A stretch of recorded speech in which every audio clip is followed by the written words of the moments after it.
சமூக வலைதளங்களில் ஆபாச கருத்துக்களை பதிவு செய்ததாக விடுதலை சிறுத்தைகள் கட்சியை சேர்ந்த பால புதியவன் மீது கடந்த 2017ஆம் ஆண்டு புகார் அளித்த பாஜக மூத்த தலைவர் தமிழிசை சவுந்தரராஜன் கடலூர் கூடுதல் மகிழா நீதிமன்றத்தில் நடைபெறும் வழக்கு விசாரணைக்காக நேரில் ஆஜராகி சாட்சியம் அளித்தார். இது தொடர்பான கூடுதல் தகவல்களை எமது செய்தியாளர் லெசிராஜா வழங்க கேட்போம். லெசிராஜா, விரிவான தகவல்கள் என்ன? தமிழிசை சவுந்தரராஜன் தற்போது நீதிமன்றத்தில் ஆஜராகியுள்ளார். தன் மீதான ஆபாச கருத்துக்கள் குறித்து சாட்சி சொல்வதற்காக கடலூர் நீதிமன்றத்தில் தமிழிசை சவுந்தரராஜன் தற்போது ஆஜராகி சாட்சி கூறி வருகின்றனர். கடந்த 2017ஆம் ஆண்டு விடுதலை சிறுத்தைகள் கட்சியை சேர்ந்த பால புதியவன் என்பவர் தமிழிசை சவுந்தரராஜன் குறித்து சமூக வலைதள ஆபாச கருத்துக்களை பதிவு செய்தார்.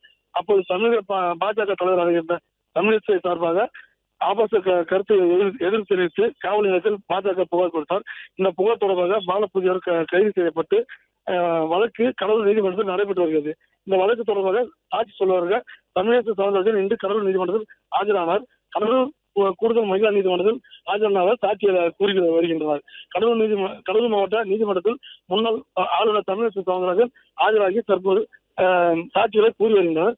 கடந்த 2017ஆம் ஆண்டு தமிழ்நாடு பாஜக தலைவராக தமிழிசை சவுந்தரராஜன் இருந்தார். அப்போது கடலூரை சேர்ந்த விடுதலை சிறுத்தைகள் கட்சி பிரமுகர் பால புதியவன் என்கின்ற வினோத்குமார் என்பவர் தமிழிசை சவுந்தரராஜன் புகழ்படுத்தி முகநூலில் பதிவு செய்து ஆபாச கருத்துக்களை தெரிவித்ததாக கூறப்படுகிறது.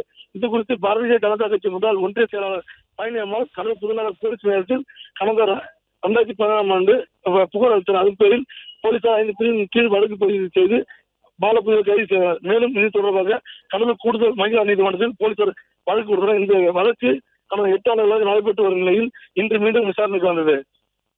பிளே ஸ்டோர் மற்றும் ஆப் ஸ்டோரில் இருந்து பாலிமர் செயலியை QR கோடு மூலம் பதிவிறக்கம் செய்யுங்கள். செய்திகளை உடனுக்குடன் பெறுங்கள்.